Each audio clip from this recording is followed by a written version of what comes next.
What's up? Space Monkey here, and welcome back to another Weapons of Call of Duty. Today we're on Call of Duty World War II, and we're going to talk about the Type 100 SMG. These are the variants that I have as of right now of the Type 100. You know, we got the Empire 2, checked out 2, Righteous 2, Blue Sky 2.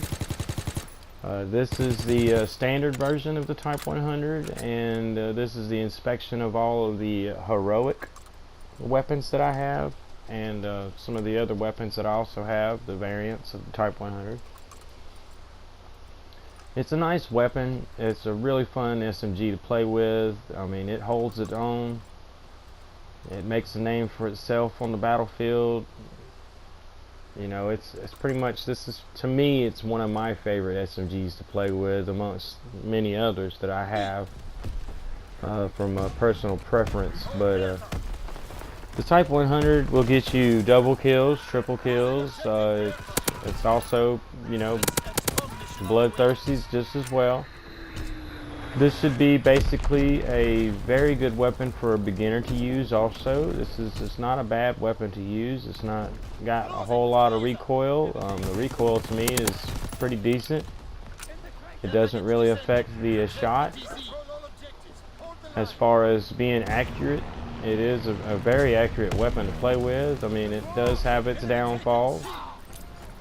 As far as long distance shots, it is possible for long distance shots with this weapon, just like it is for a lot of the other SMGs. You just gonna have to kind of like, instead of holding it down and shooting at someone like you regularly would, you tap it a few times to make that automatic shot turn into like a semi-automatic. But I have a lot of fun playing with it every time I play with it. It's a very fun weapon to play with as far as defending the objectives. It's very good at using in objective-based game modes. Domination is pretty much what I play, and I use this a lot with domination. You see there's your bloodthirsty. You know, coming around, picking off the enemy around the B base.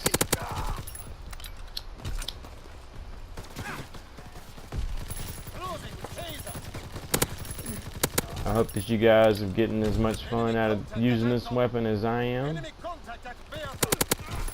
And I have noticed though that if you run with a suppressor on this weapon also, it makes the shot a little more accurate. And you just have to shoot them a couple more times than you normally would, or maybe that doesn't affect that at all. But I know that with a suppressor, on a lot of these weapons, especially SMGs that have a very high rate of fire, if you put a suppressor on it, it makes the recoil and your firing a little more controllable.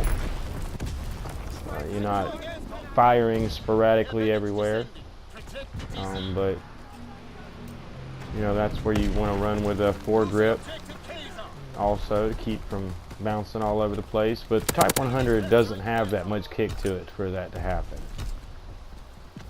It has a lot of different attachments that you can use to play with the Type 100, but as far as the basics that you would run with, like any other gun, it does very well with. Hip fire, it's excellent. You know, I mean, it is what it is. This is a very well balanced SMG. And if you haven't played with this SMG much, then I suggest that you would give it a try, because your experience with this weapon will be a pretty good experience. You'll find out that this weapon here is got a name for itself. But once again, this is the Type 100 on Call of Duty World War II. It's not a DLC weapon. It's an SMG that actually comes with the game. You don't have to do anything to unlock it or anything besides leveling up, you know, the normal things. Once again, this is Space Monkey. Don't forget to smash that like button on the way out. Don't forget to subscribe, because there is more content coming. And until next time, thanks for watching. Peace.